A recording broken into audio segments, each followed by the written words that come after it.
My name is Emily Parker, and what I am about to share with you is not easy. It's not easy because it involves choices I made that hurt people I loved, moments that tested my faith in myself, and a story that could have destroyed everything I held dear. But it's also a story of truth, of learning, of healing. And perhaps, by telling it, I can help someone else who feels trapped by the same mistakes I once made. I grew up in Columbus, Ohio, the middle child of 3 in a modest suburban family. My parents were school teachers, hardworking, devoted, and very much in love. They taught us that marriage was sacred, that love required commitment, and that family came before everything else. I carried those lessons into my adult life, believing I would follow in their footsteps and create a marriage as strong as theirs. At 24, I married James Parker. He was steady, reliable, the kind of man everyone described as a good guy. We met in college, married young, and built a life together in a small house with white shutters and a backyard big enough for barbecues and birthday parties. A few years later, we had 2 children, Sarah and Michael. They became the center of my world. For a long time, I was happy. James worked as an accountant, and I stayed home when the kids were young before eventually taking a part-time job at the local library. Our days were filled with the rhythm of ordinary American life. School drop-offs, little league games, Sunday church, and summer trips to the lake. We weren't rich, but we had enough, and for years I believed that was all I needed. But life has a way of testing you when you least expect it. The cracks began to form slowly.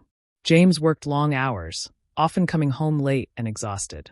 I didn't resent him. He was providing for us, after all. But I began to feel invisible. Our conversations dwindled to talk of bills and chores. Our intimacy faded into routine. I missed the way he used to look at me, the way we used to laugh together.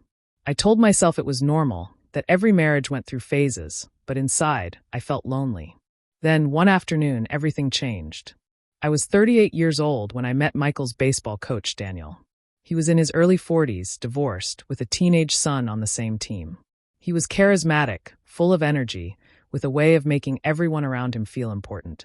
From the first time we spoke, I felt something stir in me I hadn't felt in years. It started innocently. We'd chat after practices about the kids, about baseball, about life. He complimented the cookies I brought for the team. He teased me about always having a book in my hand. And he noticed me. Really noticed me. At first, I brushed it off. He was just being friendly, I told myself. But as the weeks went by, I found myself looking forward to those conversations, lingering a little longer by the field, laughing at his jokes. I felt alive in a way I hadn't in so long. The first time I realized I was in trouble was a chilly October evening after practice. Daniel walked me to my car, and as I fumbled with my keys, he placed his hand lightly on mine. The world seemed to freeze. His eyes met mine, and for a moment, everything I had been missing, connection, warmth, excitement, was right there. I pulled away quickly, my heart pounding, muttering something about needing to get home. That night, I lay awake, staring at the ceiling, guilt gnawing at me. I loved my husband. I loved my children. But there was a part of me that longed for something more, something I couldn't quite name. The line was crossed a month later. It was after a Saturday game, the kids running around the field while parents packed up chairs. Daniel offered to help me carry the cooler to my car.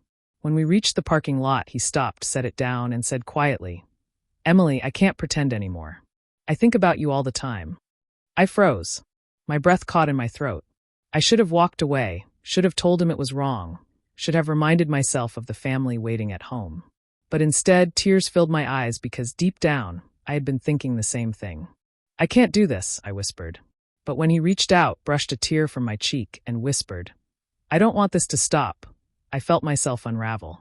And I begged him never to stop. Those words haunt me still. In that moment, I let my loneliness and longing override my values, my vows, my love for my family.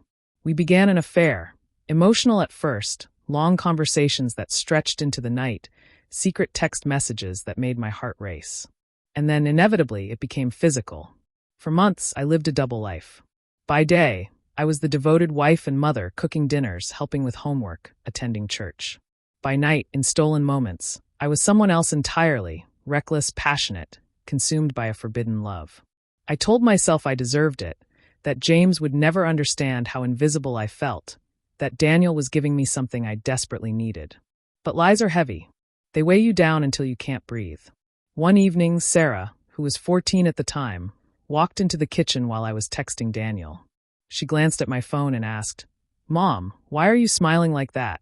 My heart dropped. I laughed it off, saying it was just a funny message from a friend, but the guilt burned deeper than ever.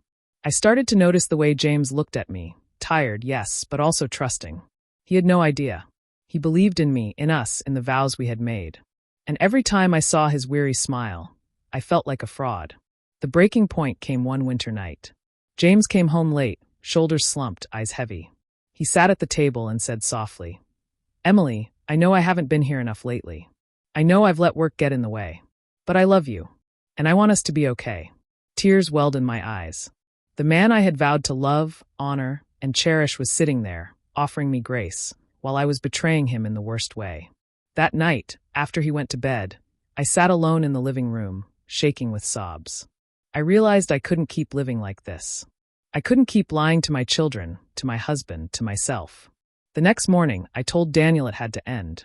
He was devastated, begged me not to walk away, promised me the world. But I knew the truth. What we had wasn't love. It was an escape, a distraction, a dangerous fantasy. Love is built on trust, and ours was built on lies. Ending it didn't erase the damage. The guilt remained, festering inside me. I couldn't carry it anymore. And so, one evening, I sat James down at the same kitchen table where we had shared countless meals and told him everything. I expected rage. I expected him to walk out. What I didn't expect was silence. The kind of silence that cuts deeper than any words. His face was pale, his hands clenched, his eyes hollow. Finally, he said, "I don't even know who you are right now." The weeks that followed were the darkest of my life. James moved into the guest room. The kids sensed something was wrong, their laughter fading into whispers. I hated myself for what I had done, hated that I had traded trust for temptation. But James, in his quiet, steadfast way, chose not to give up. He agreed to counseling. He agreed to try, not because he wasn't hurt, but because he loved me enough to fight for us.